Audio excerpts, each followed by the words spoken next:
Good morning student. Class 8 में हिंदी व्याकरण में पहला पाठ भाषा और व्याकरण का अध्ययन कर रहे थे। और सबसे पहले हमने भाषा के बारे में जाना कि भाषा किसे कहते हैं, भाषा के कितने रूप होते हैं।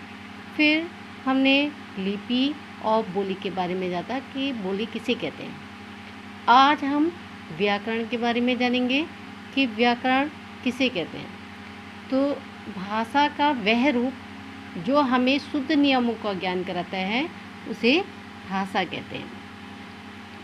तो भाषा अपनी अपनी भाषा के कई नियम होते हैं और वही नियमों का प्रयोग हम जब शुद्ध रूप में करते हैं तो उसे व्याकरण कहते हैं।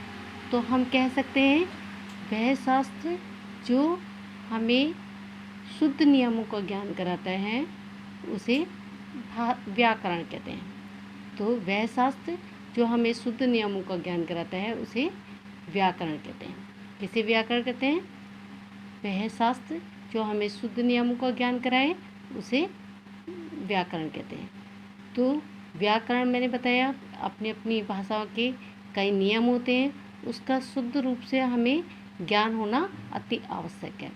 तो आज हम जानेंगे कि व्याकरण के अंग। सबसे पहले हमने जाना व्याकरण किसे कहते हैं। अब व्याकरण के अंग। तो व्याकरण के आपके 4 अंग हैं। फर्स्ट है, पहला है वर्ण विचार।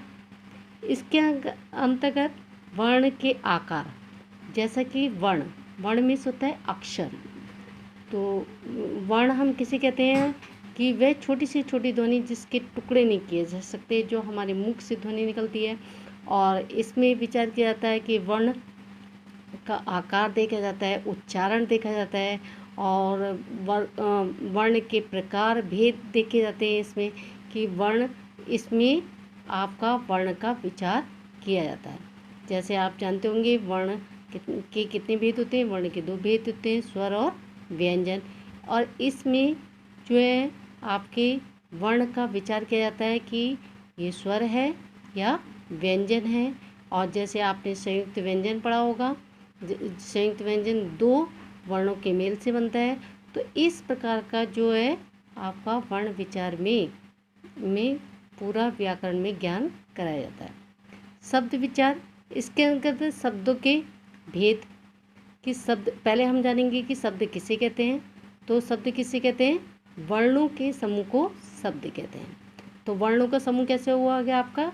वर्ण हो गया अक्षर क, म, ल, क्या हो गया? कमल। इसी प्रकार से शब्द जो है क्या है? वर्णों के समूह को शब्द कहते हैं। आपका क क्या हो गया? वर्ण हो गया। म क्या हो गया? वर्ण हो गया। ल क्या हो गया? वर्ण हो गया।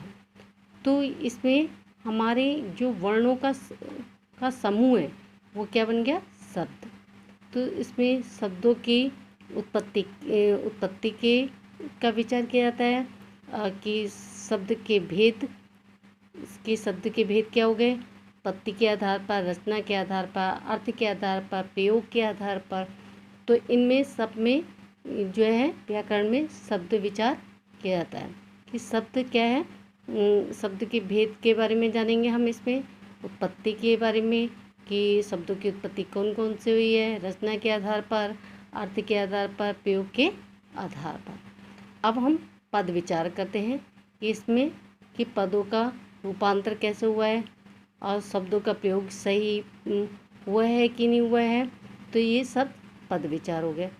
वाक्य विचार, इसके अंतर्गत वाक्य के भेद, जैसे आपने वाक्य के भेद पढ़े होंगे। वाक्य के तुम्हारे रचना के आधार पर वाक्य भेद हो गए और अर्थ के आधार पर वाक्य के भेद हो गए।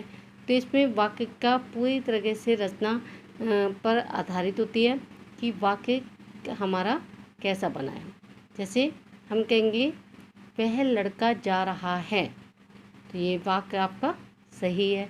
हम कहेंगे लड़का वह रहा है, तो ये वाक्य सही नहीं है।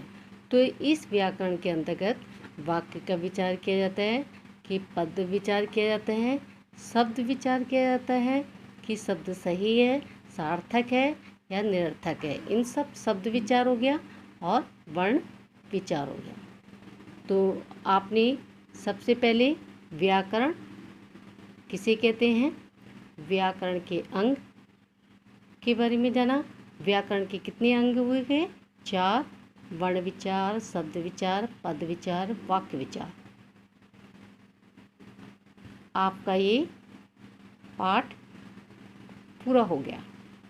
अब आप जो आपने इस पाठ में जो जो विषय का अध्ययन किया है उसी से संबंधित आपको प्रश्नों के उत्तर देने हैं।